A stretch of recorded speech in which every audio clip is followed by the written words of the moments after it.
Picture this, a world of online dating where everything seems exciting and full of possibilities. But sometimes the thin line between fantasy and nightmare can blur in the most terrifying ways. So there I was, diving headfirst into the digital dating pool, swiping left and right like it was a game. Among the sea of profiles, one caught my eye, a guy who seemed perfect in every way. We exchanged witty banter, shared secrets, and over the next few weeks we formed a connection that had me itching to meet in person.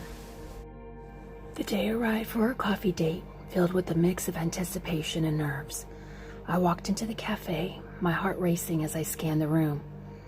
And there he was, just like his profile, with a magnetic smile that made my worries melt away. But oh boy, that's when the story takes an eerie turn. As we chatted, I noticed something odd, subtle glances, fleeting moments where his eyes seemed to darken, his demeanor shifting from charming to something darker. It was as if a mask slipped for just a fraction of a second, and a chill ran down my spine. But I shook it off, thinking it was just my imagination running wild. As the sun set, the atmosphere shifts, and we find ourselves in a park. Shadows dancing, distant lights flickering like stars. But then it hits me. A ton of bricks, heavy with unease. Every rustle, every sound is amplified, and my heart, it's playing a drumbeat of dread. Darkness wraps around us, and his stories take a sinister turn.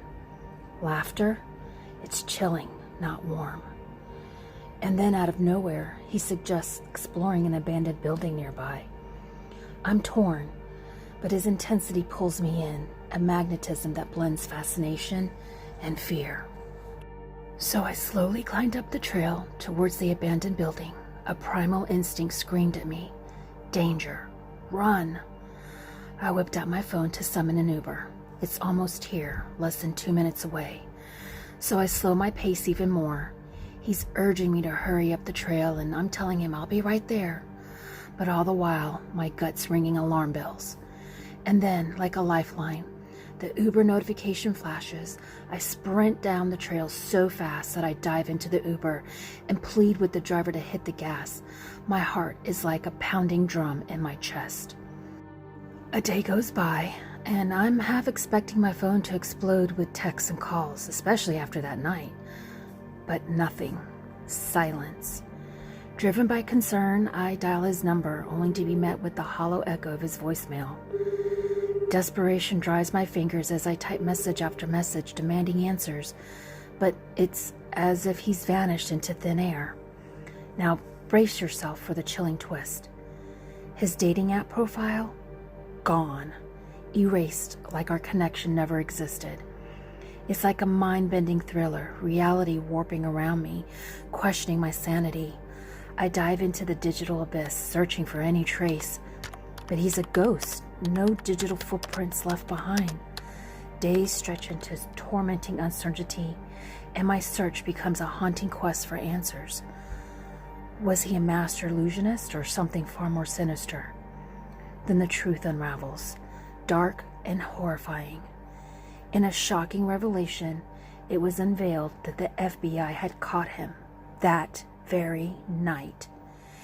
He was a cold-blooded serial killer who had preyed on 5 other girls he had met through online dating, all of whom met their gruesome fate. And me, I was teetering on the edge of becoming victim number 6, a twist of fate that narrowly spared me from the abyss of darkness.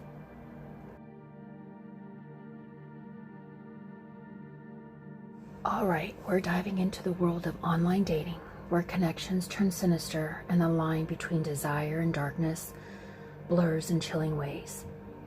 Picture this, a tale of escalating obsession that leaves you questioning the safety of your own spaces.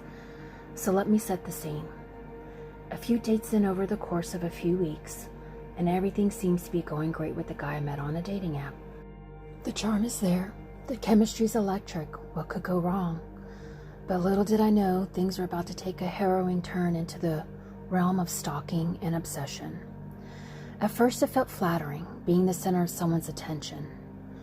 Those messages flooding in, dozens in a single day, it's enough to give anyone a sense of being wanted. But soon it's clear that this isn't ordinary affection. It's like a switch flipping and he's spiraling into a relentless pursuit of my attention. The flood of messages is incessant, and if I don't reply within moments, agitation takes over and the messages grow more desperate. Some of them are twisted manipulations, guilt trips over my perceived lack of attention. Then calls begin, relentless and suffocating. He dials repeatedly, back to back, as if he's tracking my every move. The constant ringing feels like a weight on my chest, a constant reminder that he's watching, waiting, lurking. The anxiety is palpable, the feeling of being surveyed inescapable. The line between reality and nightmare blurs, and I'm trapped in a twisted dance of control. Then, uninvited visits to my workplace and my home, places I never disclosed, secrets he uncovered through relentless research. The realization hits like a sledgehammer. He's been stalking me, studying my life, and intruding into my safe spaces. The sanctity of my world is shattered, and fear coils around me like a serpent. My own domains no longer feel safe. They're tainted by his overbearing presence. With growing desperation, I attempt to draw boundaries. I muster the courage to tell him he's making me uncomfortable, that his actions are crossing a line. But his response? Dismissive, manipulative, toxic. He twists the narrative, claiming his actions are his display of affection, that I should be grateful for his attention. The manipulation gnaws at my sanity, and the sense of danger intensifies. One evening, as we're locked in an argument about his incessant calls and messages, he snaps. The fury in his eyes is a chilling omen, and before I know it, his grip is around my arm, fingers digging into my flesh. Pain shoots through me, both physical and emotional, as he leaves bruising marks. I was in shock and a stark reminder of how quickly the situation had escalated. The fear in my heart turns to stark terror as he raises his hand and hits me, leaving me horrified and disoriented. It's this terrifying moment. It was the catalyst for my decision to seek a restraining order. This time, he's crossed the line into physical violence, leaving me with not just emotional scars, but a stark realization of the danger he poses. With trembling hands, I walk into the police station, the evidence of his obsession and violence in my grasp. A restraining order becomes my lifeline. And then the revelation hits. He confesses to researching my life online, digging through social media profiles and public records.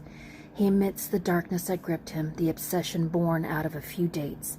The mere thought of me with someone else ignited a sinister fire within him. It's a revelation that sends shivers down my spine, a glimpse into the abyss of his twisted mind. Another chilling truth unraveled by the authorities, that he had other victims and had been locked up before due to his violence and stalking. The aftermath is a blend of fear and relief, a battle between empowerment and vulnerability. I become vigilant and cautious about sharing personal information online. Boundaries are set in stone, and I vow to sever ties with anyone who shows even a hint of possessiveness or control. The experience scarred me, marked my journey through the realm of online dating with a cautionary tale that's impossible to ignore.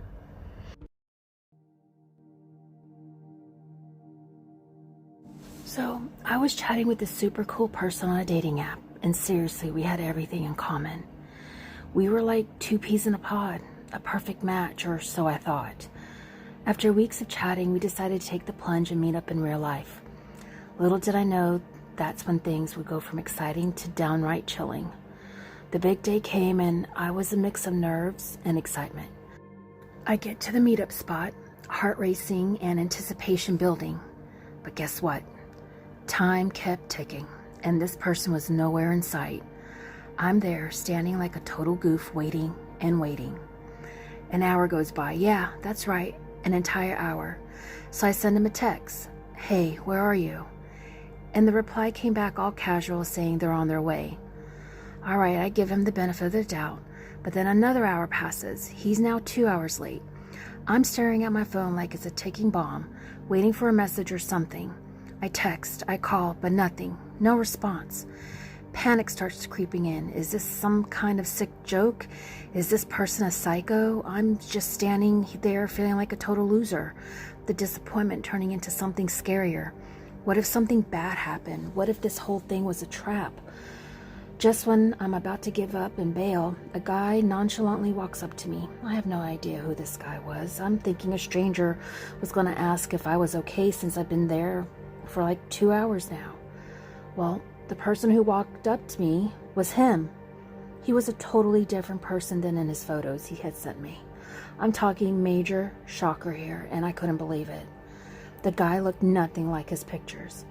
Imagine expecting Henry Cavill look-alike, but get Shrek instead. That's the level of crazy we're talking about. Are you kidding me? First, after leaving me hanging for hours, he waltzes in like it's no big deal. Then secondly, he's a rando.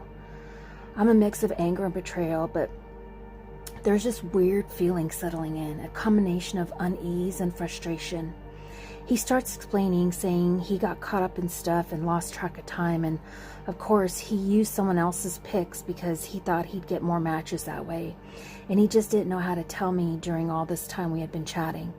The tension in the air is thick, like I'm on the verge of snapping with questions and emotions. As he talks, his words have this eerie echo, and I'm staring at him like I'm trying to see through his act. The shadows around us feel like they're closing in, and it's adding to the whole creepy vibe. I'm torn between wanting to let out all of my frustration and just bolting out of there. But you want to know the craziest part?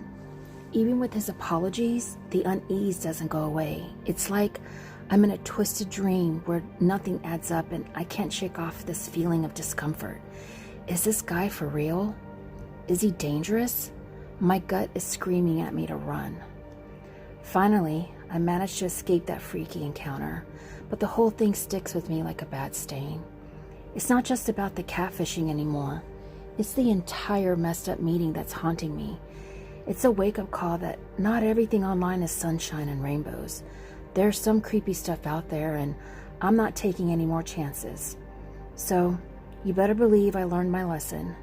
From now on, I'm turning into a full-blown detective when it comes to online dating. No more trusting profiles blindly or falling for smooth talkers.